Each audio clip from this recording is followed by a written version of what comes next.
अचो त हिक लम्हे लाइ सोचियो, छा थींदो जेकॾहिं मुक़दस किताब उहे न हुजनि जेके असां सम्झूं था, जेकॾहिं उहे पत्थर ते लिखल हुकुम न पर हिक वेंदड़ नदीअ वांगुरु हुजनि जेका वक़्त ऐं इंसानी शऊर सां गॾु पंहिंजो रस्तो बदिलाए।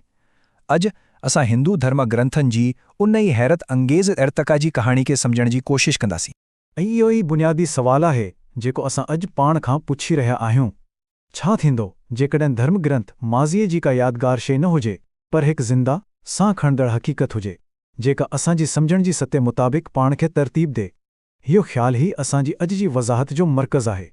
ॾिसो, आम तौर ते असां सोचींदा आहियूं त धर्म ग्रंथ हिकु तारीख़ी वाक़ियो आहे, हिकु मुक़ररु वक़्त ते हिकु दफ़ो सचाई नाज़िल थी ऐं हिकु किताब में बंदि थी वई। पर हिंदू नज़रियो बिल्कुलु मुख़्तलिफ़ आहे। हिते अहो हिकु काइनाती मुताबिक़ियत जो मामिलो आहे। मतिलबु सचाई त हमेशह खां मौजूदु आहे, उहा इब्दी आहे, पर उन ताईं पहुचण जी असांजी सलाहियत वक़्त सां गॾु बदिलींदी आहे, ख़ासि तौर ते जीअं इंसानी शऊर घटिजितो आहे। हिन पूरी ख़्याल खे समुझण लाइ असांखे काइनात जे वक़्त जी घड़ी खे ॾिसणो पवंदो, जंहिंखे योग चक्र चइजे थो। ही उहो ढांचो आहे जेको ॿुधाए थो त धर्म ग्रंथ वक़्त सां गॾु छा ऐं कीअं बदिलनि था। ऐं उहो सभु कुझु धर्म जे ज़वाल सां जुड़ियल आहे। सत्ययुग यानी सचाई जे दौर में धर्म 100 सैकड़ो ख़ालिस हो, पर जीअं ई त्रेता युग आयो उहो घटिजी 75 सैकड़ो थी वियो ऐं द्वापर युग ताईं ते उहो सिर्फ़ अधु यानी 50 सैकड़ो रहिजी वियो। उहा ॼण त का रोशनी हुजे जेका आहिस्ता आहिस्ता मध्यम थी रही हुजे ऐं उन करे उनखे ॾिसण जा तरीक़ा बि बदिलणा पवनि था। ऐं हर दौर लाइ सचाई ताईं पहुचण जो तरीक़ो बि बदिलजी थो। सत्ययुग में माण्हुनि खे सिधो सीनियो इल्मु हो, किताबनि जी ज़रूरत ई न हुई। पोइ त्रेता युग में जॾहिं उहो सिधो राब्तो कमज़ोर थियो त उन्हनि खे अमल जी ज़रूरत पई। अॻिती हली द्वापर युग में ज़हन जो कमु शुरू थियो, यानी फ़लसफ़ियाना सोच। ऐं हाणे कली युग में जिते असां आहियूं उहो सभु अक़ीदत ऐं कहाणियुनि जी बारे में आहे। हर दौर जो पंहिंजो औज़ार। ठीकु आहे त अचो त हिन सफ़र जी शुरूआत करियूं। सभ खां पहिरीं सतीअ योग खां, उहो सनहरी दौर जॾहिं सभु कुझु साफ़ ऐं वाज़े हो। तसवुरु करियो हिकु अहिड़ी दुनिया जो जिते को बि किताब न हो, छाकाणि त कंहिंखे उन जी ज़रूरत न हुई। सचाई हवा वांगुरु हुई, हर कोई उनखे सिधो सिणियो महसूस करे सघंदो हो, उनखे सिखण जी ज़रूरत न हुई। इंसानी ज़हन पाणे मुक़दस किताब हो जेको काइनात जी सुर सां मिलियल हो। इन करे इहे वेदन खे शुरूती चइजे थो, माना जेको ॿुधो वियो। ही कंहिं जे लिखियल शाइरी न हुई, बल्कि काइनात चुन इहे अब्दी गूंजूं हुयूं जिन खे ऋषि पंहिंजे गहरे मुराक़बे में हिकु रेडियो वांगुरु ट्यून कंदा हुया ऐं ॿुधंदा हुया। ऐं उहो ख़्यालु अञा बि वधीक पुख़्तो थी थो अपुरुषिया जे तसवुर सां। मतिलब त कंहिं इंसान जो ठाहियलु नाहे। उहो चवण जो तरीक़ो आहे त ही इल्मु हमेशह खां मौजूदु आहे, उहो कंहिं जी तख़लीक़ नाहे। उहो सिर्फ़ु उन्हनि लाइ ज़ाहिरु थी थो जेके उनखे ॿुधण जे क़ाबिल आहिनि। ऐं उन दौर जी रूह खे ऋग्वेद जो ही श्लोक बहितरीन नमूने बयानु करे थो।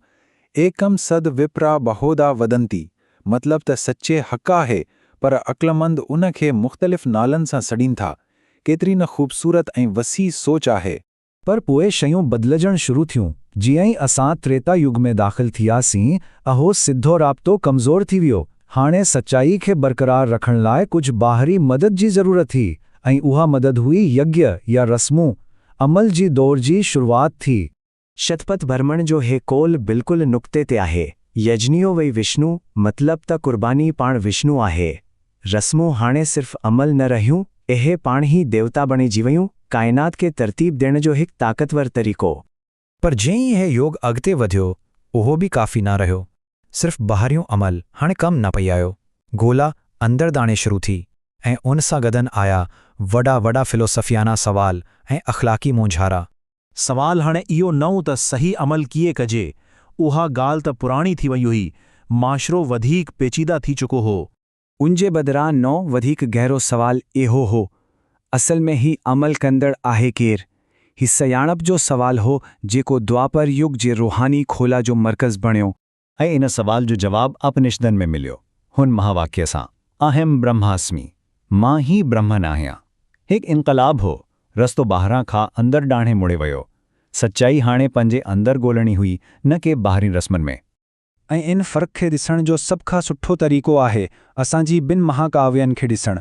हिकु तरफ़ आहे रामायण जेको त्रेता युग जी यादि ॾियारे आहे थो, इते सभु कुझु साफ़ आहे, सुठो ऐं बुरो, राम धर्म जो मिसाली रूप आहिनि, पर पोइ अची थो महाभारत, द्वापर युग जो आईनो। हिते हर शइ पेचीदा आहे, धर्म ई धर्म सां टकराइजी थो, हीरो बि मुकमल न आहिनि, उन्हनि में बि खामियूं आहिनि। इहा ई त ज़िंदगी जी हक़ीक़त आहे।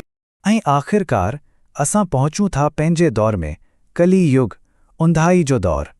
हिते रूहानी बका लाइ हिकु बिल्कुलु नई हिकमत अमली जी ज़रूरत हुई। सोचो, हिन दौर में ध्यान भटकाइण वारियूं शयूं घणियूं आहिनि, ज़िंदगियूं नंढियूं आहिनि ऐं रूहानी ताक़त कमज़ोर थी चुकी आहे। घरो फ़लसफ़ो समझणु दुखियो आहे ऐं पुराणियुनि रस्मनि जो असर बि घटिजी वियो आहे। पोइ छा थींदो? पुराणा साम्हूं अचनि था। ही किताब साॻी अब्दी सचाई खे बयानु कनि था, पर हिकु नए अंदाज़ में, सादी कहानियुनि, दंद कथाउनि ऐं जज़्बाती ताल्लुक़ ज़रिए। भक्ति या अक़ीदत सो रस्तो खुले थो, जेको हर कहने लाइ आहे, चाहे उनजी रूहानी सलाहियत केतिरी बि हुजे।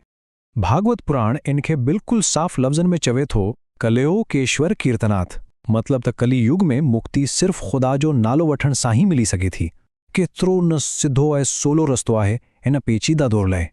पोइ हन सजी बहस मां असांखे छा सम्झणु घुर्जे? पहिरियों त धर्म ग्रंथ का पत्थर ते लिखियल लेख नाहे, आहो वक़्त सां गॾु बदिलिजी थो। ॿियो त सचाई जो रस्तो हमेशह हिकु जहिड़ो नाहे रहंदो, आहो असांजी ज़रूरतनि मुताबिक़ तरतीब ॾिनो वञे थो। ऐं टियों ऐं सभ खां अहम त वहियो जो दरवाज़ो कॾहिं बि बंदि नाहे थींदो, आहो हमेशह खुलियल रहे थो।